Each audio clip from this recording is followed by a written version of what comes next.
Salut à tous, c'est Marine, je suis ravie de vous retrouver pour un nouveau Weekly Fix. Et pour ce premier numéro de 2019, je vous emmène là où personne ne vous entendra crier, sur mobile. Et oui, Foxnet Games a officiellement annoncé Alien Blackout, un nouveau jeu Alien prévu sur iOS et Android. Dans la peau d'Amanda Ripley, la fille d'Ellen Ripley, votre objectif sera de vous échapper d'une station spatiale envahie par un xénomorphe. Pour y arriver, vous pourrez contrôler les systèmes de surveillance et de secours de la station, seul moyen de s'assurer de ne pas croiser la route du terrible extraterrestre. Développé par D3Go et Rival Games, Alien Blackout comptera dans un premier temps 7 niveaux, à découvrir le 24 janvier en échange de quelques euros. Gros divorce dans le monde du jeu vidéo, Bungie et Activision ont annoncé par surprise la fin de leur alliance. Le studio à l'origine de la saga Halo ne perd pas tout puisqu'il conserve quand même les droits de la licence Destiny. Cette révélation conclut un long partenariat d'édition signé avec Activision en 2010. Mais ces dernières années, les relations entre les deux parties ne semblaient plus vraiment au beau fixe. Récemment, l'éditeur américain s'est notamment dit déçu des ventes de la dernière extension de Destiny 2, Renega. Des résultats dont il n'aura plus à se préoccuper désormais.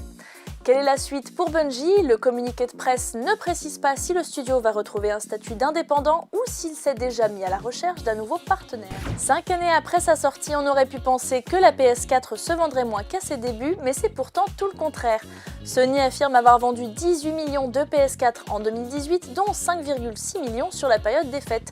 C'est la deuxième meilleure année de la console. Au total, le constructeur japonais a donc écoulé 91 millions de PS4 dans le monde entier depuis novembre 2013. De quoi faire taire ses détracteurs. Même son de cloche côté jeu avec 50,7 millions de titres vendus d'octobre à décembre 2018. Bref, tous les voyants sont au vert chez Sony. Tout le challenge pour la marque va être de reproduire ce succès avec sa prochaine machine déjà en développement. La réalité virtuelle créée pour tous, voilà comment HTC décrit le Vive Cosmos, son nouveau casque VR. Annoncé au CES 2019, ce casque serait plus confortable et plus intuitif à installer que les précédents. Par exemple, vous n'aurez besoin d'aucun capteur externe pour détecter les mouvements. Bon, par contre, un PC et des câbles sont toujours nécessaires pour l'instant. Mais selon HTC, même les machines modestes devraient pouvoir faire tourner la bête. Le constructeur n'exclut pas de rendre le casque sans fil via des périphériques et une possible compatibilité avec les mobiles. Pas de date de sortie ni de prix pour ce Vive Cosmos, mais on espère plus de détails le 5 avril prochain pour le Vive Day. Pour ses 90 ans, Tintin annonce son retour au cinéma. Au micro de France Info, Benoît Mouchard, directeur éditorial chez Casterman, a confirmé qu'il y aura bien un deuxième film centré sur le héros journaliste créé par Hergé. Et comme pour le premier volet, Steven Spielberg et Peter Jackson vont chapeauter le projet. Bon, par contre, l'histoire n'est visiblement pas encore prête.